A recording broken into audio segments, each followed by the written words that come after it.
The beautiful world of physics हम पढ़ रहे थे मोशन। देखिए मोशन में हमने डिस्प्लेसमेंट और डिस्टेंस निकालना सीख लिया था। अब ऐसे कुछ न्यूमेरिकल करते हैं जो नीट और जेईई में इंपॉर्टेंट है और उसके कंसेप्ट नीट और जेईई में पूछे जाते हैं। देखिए हम सबको स्क्वायर पता है, क्या है स्क्वायर ऑफ साइड ए। अब देखिए हमें डिस्प्लेसमेंट निकालना है, A B C D, A to B, A to C, A to D, A to A और ए सेंटर लगते हैं ओ, ए टू ओ। इतने सारे हमें डिस्प्लेसमेंट निकालना है। देखिए साइड क्या है A A A, A to B displacement कितना है, डिस्प्लेसमेंट कितना है, सीधा है ना। Shortest distance A to B में कितना है, ए है। ए टू सी में शॉर्टेज डिस्टेंस कितना है, ए वाला है, बराबर है। ए टू सी में शॉर्टेज डिस्टेंस कितना है, ए वाला है। देखिए ए डायगोनल है, हमें पता ही नहीं, तो हम कैसे निकालेंगे, पाइथागोरस थ्योरम से। ए कितना होता है 90 degree, A C is equal to root में ए बी का स्क्वायर प्लस बी सी का स्क्वायर, क्या आएगा A square plus A square, 2a square, A square बाहर निकलेगा तो क्या ए रूट 2। ए सी कितना आया, ए रूट 2। ए डी कितना आया, देखिए ए डी कितना आया, डिस्प्लेसमेंट चाहिए, डिस्टेंस नहीं चाहिए, डिस्प्लेसमेंट शॉर्टेज है। ए से बी तक शॉर्टेज डिस्टेंस कितना है, ए से ए तक शॉर्टेज डिस्टेंस कितना है 0, तो ये डिस्प्लेसमेंट आया। अब ए से लेकर ओ तक, ए से लेकर ओ तक हमें डिस्प्लेसमेंट निकालना है। क्या निकालना है, डिस्प्लेसमेंट। देखिए ये पूरा डिस्टेंस कितना है, ए रूट 2, तो ए ओ कितना उसका होगा, उसका आधा, तो ए रूट 2 बाय 2। 2 कितना होता है, ए रूट 2, रूट 2 इंटू रूट 2 होता है, रूट 2 को रूट 2 जाएगा, कितना आया ए रूट 2। ए से लेकर ओ तक कितना है, ए रूट 2। तो ये क्या है, डिस्प्लेसमेंट। डिस्टेंस आप आसानी से निकाल सकते हैं। अब डिस्प्लेसमेंट के डिस्टेंस के लिए पाथ लेते हैं, ए पाथ लेते हैं, ए टू बी कितना है डिस्टेंस, डिस्टेंस कितना है ए। अब ए टू सी ए वाला पाथ लेते हैं। डिस्टेंस में पाथ मैटर करता है लेकिन डिस्प्लेसमेंट में पाथ नहीं मैटर करता। डिस्प्लेसमेंट हमें क्या चाहिए, shortage distance between initial and final position. तो देखिए क्या पाथ है, A plus A 2a, A to D कितना है 3a, ए ऊपर लिखता हूं, ए टू ए कितना है, ए वाला है, ए वाला है, ए वाला है, ए वाला है, चारों मिलकर कितना हुआ 4a। और A to B, A to O distance कितना, देखिए ए से लेकर ओ तो स्ट्रेट लाइन है, स्ट्रेट लाइन में डिस्टेंस और डिस्प्लेसमेंट क्या रहता है, सेम। तो कितना आएगा ए से लेकर ओ तक, ए बाय रूट 2। समझ में आ गया, लिखो मैं एक बार समझाता हूं। देखिए डिस्प्लेसमेंट में नहीं शॉर्टेज डिस्टेंस होता है, और डिस्टेंस है नहीं पाथ में जो डिस्टेंस आता है वो डिस्टेंस होता है। देखिए यहां से लेकर यहां तक डिस्टेंस और डिस्प्लेसमेंट क्यों सेम है वहां, क्योंकि स्ट्रेट लाइन है और शॉर्टेज डिस्टेंस सेम ही है, तो डिस्टेंस और डिस्प्लेसमेंट क्या है, सेम। ए से लेकर सी तक डिस्टेंस कितना आया 2 है, लेकिन डिस्प्लेसमेंट 2 नहीं है ए आता, तो ए शॉर्टेज डिस्टेंस नहीं है। यहां से यहां लेकर क्या है, शॉर्टेज डिस्टेंस, वो हमने यहां निकाला। अब ए से लेकर ओ तक भी क्या है, सेम है डिस्टेंस और, क्यों, क्योंकि यहाँ स्ट्रेट लाइन है। जब straight line in one direction हो, कहीं से भी एक डायरेक्शन में हो और यू टर्न वगैरह का हो नहीं हो, तो वो क्या आता है, डिस्टेंस और डिस्प्लेसमेंट सेम। लिख लो,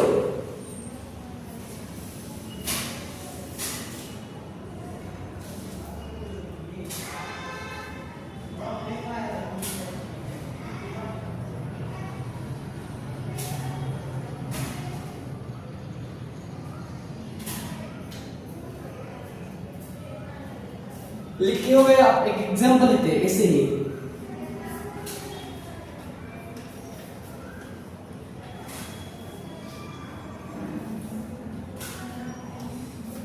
इस पे एग्जांपल लेते हैं, आपको डिस्प्लेसमेंट क्लियर हो जाएगा। तो पार्टिकल स्टार्ट फ्रॉम ओ,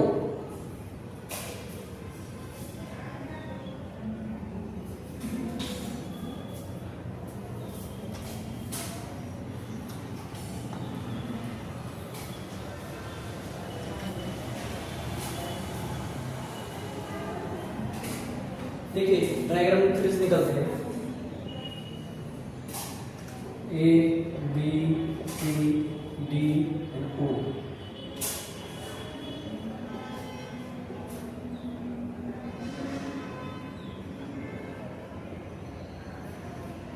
देखिए particle start from O and travel to A, then B, then C, then C. Find distance and displacement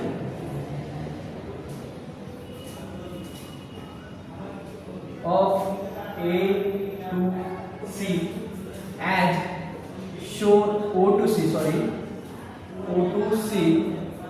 as shown in figure। देखिए एक पार्टिकल है, कहाँ से स्टार्ट किया उसने, O से स्टार्ट किया, O की इधर O से स्टार्ट किया और कहाँ गया फिर A की तरफ, बाद में B की तरफ, B से C की तरफ। तो उसने पूछा है A से लेकर C के बीच डिस्टेंस और डिस्प्लेसमेंट बताओ। देखिए हमें अगर डिस्प्लेसमेंट निकालना है तो यहाँ O है, यहाँ C है, यहाँ O है, यहाँ C है। तो डिस्टेंस में पाथ का लेना देना होता है, लेकिन डिस्प्लेसमेंट में पाथ का कोई लेना देना नहीं है। तो O से लेकर C तक शॉर्टेस्ट पाथ कौन सा है, A वाला।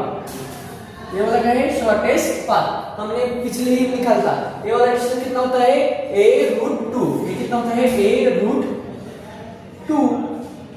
a/√2 sorry, a/√2, a/√2। तो डिस्प्लेसमेंट कितना आएगा,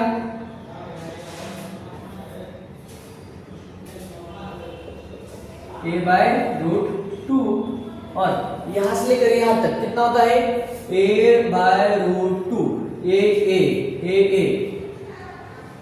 तो डिस्प्लेसमेंट होगा, डिस्टेंस कितना आएगा,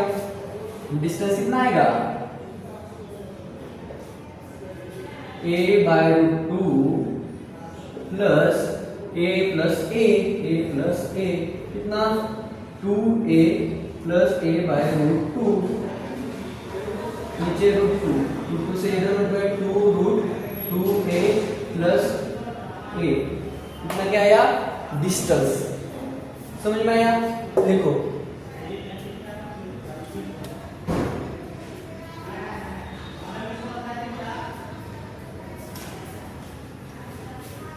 अगर आपका लिखो गए तो पॉज करके लिखा करो।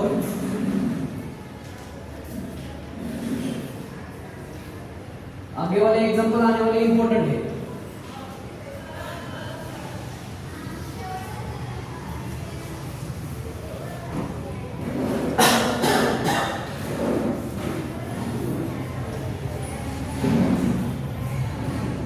देखिए अब हेक्सागोन का लेते हैं।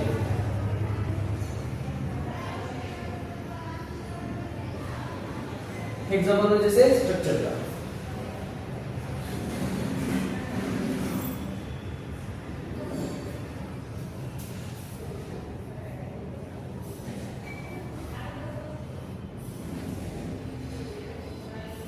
इसका साइड लेते हैं ए, सेंटर ओ। तो हमें क्या निकालना है, distance displacement, A B C D E F. तो डिस्टेंस और displacement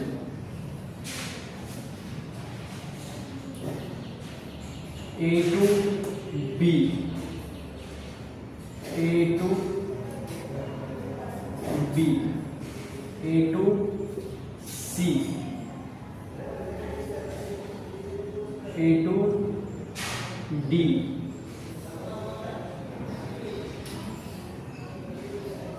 A to E, A to F और A to A।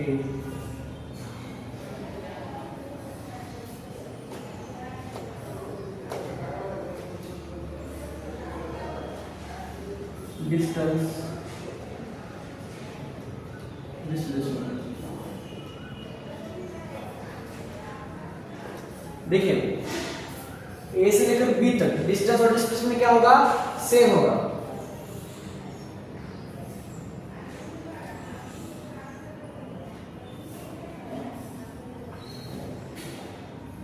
नीचे लिख देंगे, ऊपर जगह नहीं है इसलिए ए टू बी। यहाँ डिस्टेंस, यहाँ डिस्प्लेसमेंट। देखिए थोड़ी सी गलती हो गई तो आपको नीचे लिख कर किया है। डिस्टेंस कितना है a, डिस्प्लेसमेंट कितना है a। एग्जांपल के a। तो अब देखिए a से लेकर c तक हमें क्या निकालना है, डिस्टेंस और डिस्प्लेसमेंट। डिस्टेंस कितना होगा, a वाला है, a पाथ ट्रैवल करेगा तो 1 2, तो a से लेकर c तक डिस्टेंस कितना है 2a, a plus a 2a। लेकिन डिस्प्लेसमेंट निकालना है। अब a यहाँ हमारी कसरत है, क्या निकालना है, डिस्प्लेसमेंट। अब यहाँ राइट एंगल ट्रायंगल भी नहीं बन रहा तो कैसे निकाले, हम वेक्टर का इस्तेमाल करके निकालते हैं। हमने वेक्टर को शिफ्ट करना सीख लिया था, ये वेक्टर हम आगे शिफ्ट करते। देखिए ये वाला वेक्टर रिजल्टेंट कैसे आता है, पहले वाले वेक्टर के हेड से दूसरे वाले वेक्टर का टेल जब ज्वाइन होता है और पहले वाले के टेल से आखिरी वाले का हेड जोड़ा जाता है तब रिजल्टेंट आता है। तो देखिए यह एक वेक्टर फॉर्म हो गया। तो ये वाला वेक्टर हम आगे शिफ्ट कर सकते हैं ना, क्योंकि जब हमें रिजल्टेंट चाहिए होता है तो पहले वाले के हेड से दूसरे वाले का टेल जुड़ा होना जरूरी है और आखिरी वाले का हेड है वो दूसरे के हेड से जुड़ा होना जरूरी है और पहले वाले के टेल से। ये वेक्टर में हमने पढ़ा था, क्या पढ़ा था कि पहले वाले का हेड दूसरे वाले के टेल से, पहले वाले का हेड दूसरे वाले के टेल से, क्या हेड टू टेल, और पहले वाले का टेल और आखिरी वाले का हेड, पहले वाले का टेल और आखिरी वाले का टेल एक दूसरे को जुड़ा होना चाहिए। अब एक बात बताइए, एक रिजल्टेंट निकालने के लिए ट्रायंगल लॉ ऑफ एक ट्रेडिशन होता है, हमने वेक्टर में पढ़ा था। अगर आपने पढ़ा नहीं होता तो वेक्टर में हमने चैप्टर यूट्यूब पे डाल दिया है, वो देखिए। लेकिन अब अगर हमें किसी के बीच का एंगल निकालना हो, क्या निकालना हो, एंगल, तो हम क्या करते हैं, टेल को टेल और हेड को हेड। और हम जानते हैं वेक्टर का डायरेक्शन चेंज न करके हम उसको शिफ्ट कर सकते हैं। देखिए ये वाला वेक्टर हम आगे शिफ्ट कर सकते हैं इसका डायरेक्शन न बदल के। देखिए ये वाला वेक्टर इधर है, ये वेक्टर हम आगे शिफ्ट कर सकते हैं डायरेक्शन न बदल के। तो वो क्या होगा, टेल को टेल और हेड को हेड, एक थीटा एंगल आया, एंगल थीटा आया। तो देखिए हम एक ज्वाइन करते हैं, एक ज्वाइन करते हैं,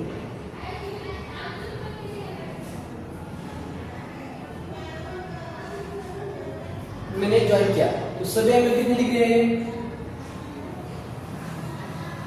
ये वाला 60 डिग्री, ये वाला 60 डिग्री, ये वाला 60 डिग्री, ये वाला 60 डिग्री, ये वाला 60 डिग्री, ये वाला 60 डिग्री। देखिए ये वाला कितना है 60 और ये वाला कितना है 60, ये दोनों मिलके कितने हो गए 120 डिग्री हो गए। तब अब मैंने ये वेक्टर आगे शिफ्ट किया है तो ए एंगल कितना आएगा, वही एंगल है ना, और ए थीटा और ए थीटा कितना है, सेम है, क्योंकि ये दोनों मिलके 120। तो पूरा कितना होता है 180 में से 120 गया तो कितना आया 60, तो ए कितना आएगा 60 डिग्री। ए ए। अब हम वेक्टर का रिजल्टेंट निकालना जानते हैं। देखिए एंगल लेते समय टेल को टेल होना चाहिए, हेड को हेड होना चाहिए, लेकिन वेक्टर का रिजल्टेंट जब हम ड्रॉ करते हैं उसके समय पहले वाले के हेड को दूसरे वाले का टेल ज्वाइन होना जरूरी है। ये ट्रायंगल लॉ है। ट्रायंगल लॉ और एंगल निकालने का कंसेप्ट अलग है। ट्रायंगल लॉ में वेक्टर के हेड को दूसरे वेक्टर का टेल, और एंगल निकालते समय क्या बोला मैं, एंगल निकालते समय टेल को टेल जोड़ा होना जरूरी है और एंगल यही लेना। अब हम वेक्टर का रिजल्ट निकाल चाहते हैं। वेक्टर का रिजल्ट होता है a का स्क्वायर प्लस b का square plus 2ab cos theta. क्या है, दोनों की साइड सेम है। a का square plus 2aa into cos 60 degree कितना आता है, 2a square plus 2a square plus cos 60 into cos 60 कितना आता है, 1/2, 2 को 2 कैंसिल, कितना आता है 3a स्क्वायर। ये ऊपर लिखता हूं मैं 3a स्क्वायर रूट में, तो बाहर क्या आया, a स्क्वायर बाहर आया, तो क्या आया a√3। तो a से लेकर c तक डिस्प्लेसमेंट कितना आया, a√3। ये इंपॉर्टेंट है, a√3। अब देखिए a से लेकर कहां निकालना है, d तक, a वाला a कितना आता है, डिस्प्लेसमेंट 2a और डिस्टेंस a अगर बात लिया a 3a, डिस्टेंस कितना आया 3a और displacement 2a। Displacement shortage distance होता है और डिस्टेंस पाथ होता है। पाथ a वाला a और a वाले 3a और डिस्प्लेसमेंट यहां से लेकर यहां तक अगेन a to e। अब देखिए यहां से लेकर यहां तक a वाला मैं लगातार कितने हो गए 4a, डिस्टेंस कितना आया 4a। डिस्प्लेसमेंट हमने अभी निकाला, अगर एक पॉइंट छोड़ के आगे वाला पॉइंट हो तो कितना आता है √3a। हमने अभी निकाला है, a वाला सेम मेथड यहां फॉलो है, √3a। तो देखिए a से लेकर f तक, देखिए a से लेकर f तक डिस्टेंस कितना है 1 2 3 4 5 है और डिस्प्लेसमेंट कितना है a, डिस्प्लेसमेंट स्मॉल है। और देखिए a से लेकर a तक डिस्टेंस कितना है 6a, देखिए यहां तक 5 है, 5 प्लस a 6 है और डिस्प्लेसमेंट कितना है 0। समझ में आया। इसमें मुश्किल सिर्फ a√3 वाला और √3a, ये दोनों भी सेम है, a है, बाकी सब आपको निकालना आता है। मुश्किल इसमें ही थी, हमने यहाँ निकाला कैसे, देखिए मैंने। और एक बात क्लियर कीजिए, वेक्टर में एंगल निकालना हो, एंगल दोनों वेक्टर में से एंगल लेना हो तो हेड को हेड और टेल को टेल जोड़ा होना जरूरी है। लेकिन जब आप क्या बोले मैं, जब आप रिजल्टेंट ड्रॉ करते हो तो पहले के हेड को दूसरे का टेल जोड़ा होना जरूरी है। ये लिखो, अगर कुछ समझ में आए तो वीडियो पीछे लेके रिवाइंड करो और देखो।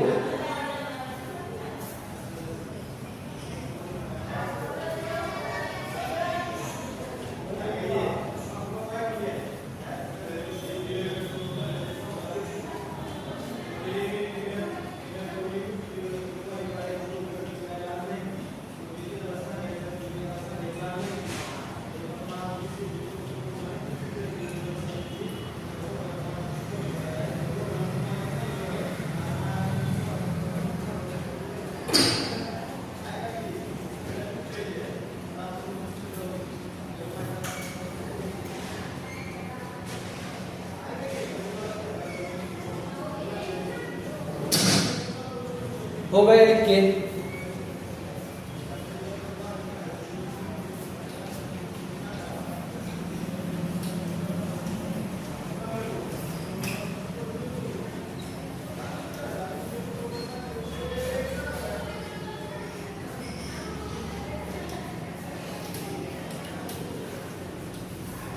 अब सर्कल में किसी भी दो पॉइंट के बीच का हमें डिस्टेंस और डिस्प्लेसमेंट निकालना हो तो क्या है,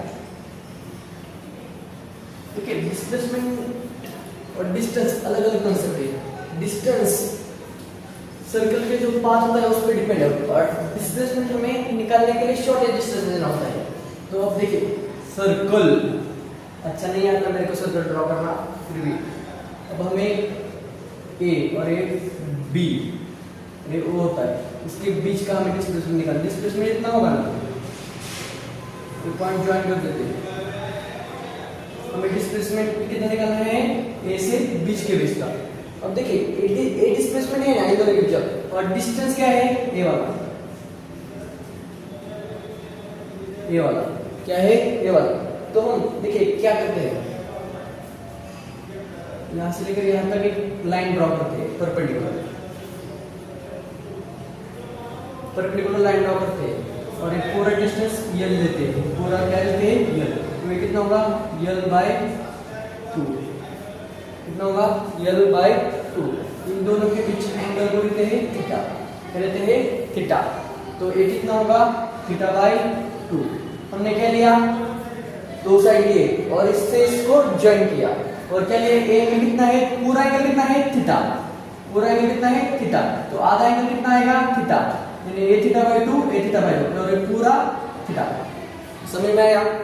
तो अब हमें यहां से लेकर यहां तक, यहां से लेकर यहां तक कितना है, यल बाय 2, और यहां से लेकर यहां तक कितना है, यल बाय 2। समझ में आया। चलो हम लेते हैं साइन थीटा, क्या लेते हैं, साइन थीटा। अब यहाँ एंगल सिर्फ आधा एंगल है ना, थीटा का आधा, तो हम क्या लिखेंगे, sine theta by 2 is equal to opposite कितना है, यल बाय 2। अपोजिट अपोजिट क्या होता है, हाइपोटेन्यूज, और ये क्या है, रेडियस, तो रेडियस को आर लेते हैं, यल बाय 2 बाय आर। समझ में आया। तो sine theta equal to L by 2 R, L by 2 R, भाई ए यल 2 आर इधर लेते हैं, यल बाय यल लेते हैं इधर, L is equal to 2 R sine theta by 2, sine theta by 2, यानी पूरा यल कितना आया, 2 आर साइन थीटा बाय 2। समझ में आया। क्या लेना हमने पहले, ए रेडियस है, ए के बीच का डिस्प्लेसमेंट है, हमने क्या किया, यहां से एक परपेंडिकुलर ड्रॉ किया, और ये एंगल पूरा थीटा है, तो कितना आएगा, थीटा बाय 2। हमने साइन थीटा लिया, अपोजिट अपॉन हाइपोटेन्यूज, अपोजिट कितना है, l बाय 2, और हाइपोटेन्यूज कितना है, r, तो पूरा कितना आएगा, l। तो हमने क्या किया, साइन थीटा बाय 2 किया, sine theta by 2 equal to l by 2 upon r, opposite upon hypotenuse, hypotenuse यानी रेडियस एरिया आपकी, तो आ गया, और रेडियस बाय कितना आ गया। समझ में आया। तो अगर सर्कल के किसी भी दो पॉइंट के बीच का आपको डिस्प्लेसमेंट निकालना है, तो क्या आएगा, ये equal to 2r sin theta by 2। Important है, किसी भी पॉइंट के बीच का, किसी भी पॉइंट के बीच का डिस्प्लेसमेंट निकालना हो तो क्या आएगा, 2r sin थीटा बाय 2, ये 2 रह जाता है, 2r sin थीटा बाय 2। समझ में आएगा।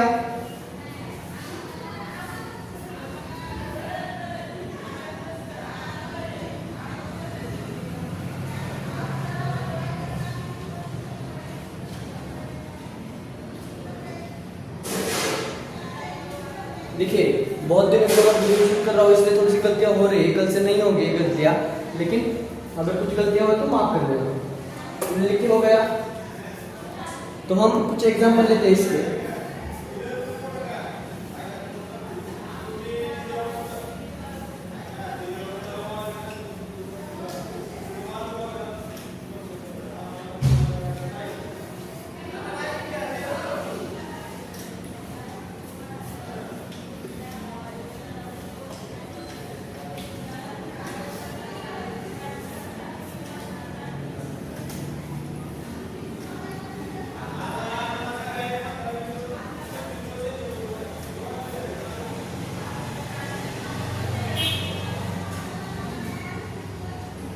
कितना है, 120, ए बी ओ, ए से बी के बीच का क्या निकालना है, हमें डिस्प्लेसमेंट निकालना है। क्या निकालना है, डिस्टेंस और डिस्प्लेसमेंट, डिस्टेंस और displacement. Find distance and displacement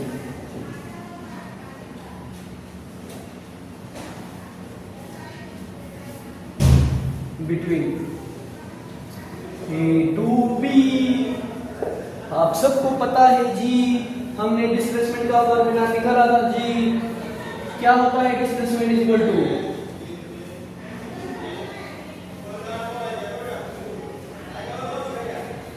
to R sine theta by 2। देखिए यहाँ आर 10 सेंटीमीटर लेते हैं, 10 सेंटीमीटर, 10 सेंटीमीटर। तो क्या फॉर्मूला आएगा 2 × 10 थीटा बाय 2 कितना आता है साइन 120 बाय 2 20 साइन 60। साइन 60 कितना होता है √3 बाय 2 20 × √3 बाय 2 10 √3 क्या आया डिस्प्लेसमेंट। अब डिस्टेंस निकालना है, डिस्टेंस कैसे निकालेंगे? देखिए पूरे सर्कल का डिस्टेंस कितना होता है 2 पाई r। पेरीमीटर होता है ना पूरे यहां से लेकर यहां तक कितना डिस्प्लेसमेंट होता है पूरा 2 पाई r। देखिए 360 डिग्री 360 जाने पर कितना डिस्टेंस होता है 2 पाई r। तो 120 जाने पर कितना होगा? ऐसे करने का, सिर्फ क्या करने का?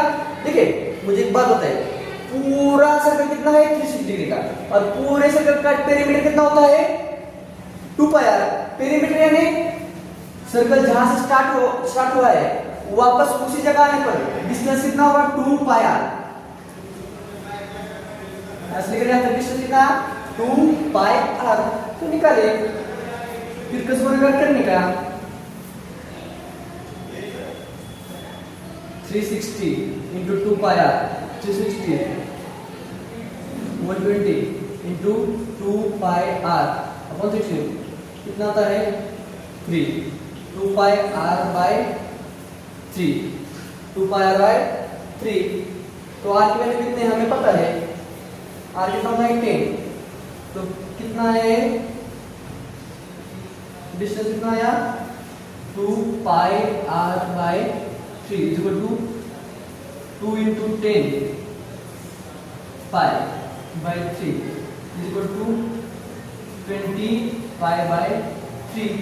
समझ में आएगा 20 pi by 3। डिस्टेंस निकालना हो ऐसे, डिस्प्लेसमेंट निकालना तो ऐसे लिख लीजिए।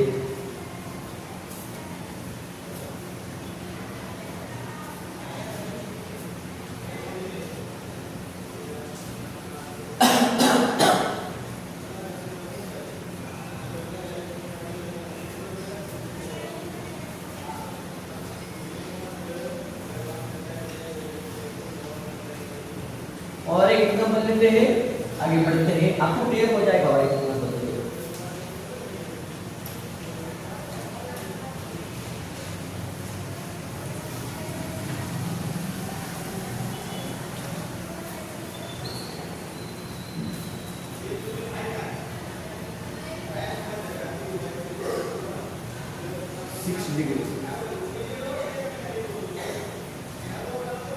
OC लेते हैं और यहाँ पे A लेते हैं, सेंटर ऑफ चेंज किया तो यहाँ से लेकर यहाँ तक क्या निकालना है हमें डिस्प्लेसमेंट। तो और एरिया लेते हैं 50 सेंटीमीटर, रेडियस कितने 50 centimetre.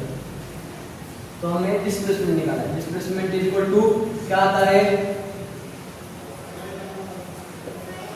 2r sin theta by 2। r कितना है 50 इनटू sin थीटा कितना है 60 अपॉन 2 100 इनटू sin 30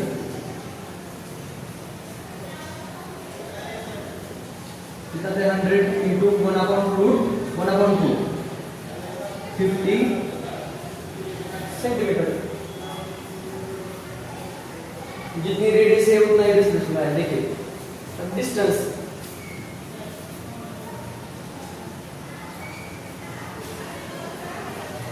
पे कितना आता है 2 पाई r। तो 60 पे कितना आएगा ट्रिपल गुना करने का 60 into 2 पाई r अपॉन 360 0 को 0 cancel 6 into 6 6 2 pi r by 6 pi r by 3 r कितना है 50। 50 π/3। समझ में आया? डिस्टेंस और डिस्प्लेसमेंट सर्कल का ए से निकालने का, ये इंपॉर्टेंट है। ए वाले कंसेप्ट आगे वाले सर्कल में, सर्कुलर मोशन में, रोटेशनल मोशन में बहुत ज्यादा पूछे जाते हैं क्वेश्चन, और उस पे डिपेंड होते हैं, इस कंसेप्ट पे डिपेंड होते हैं, इसलिए पढ़ना जरूरी है।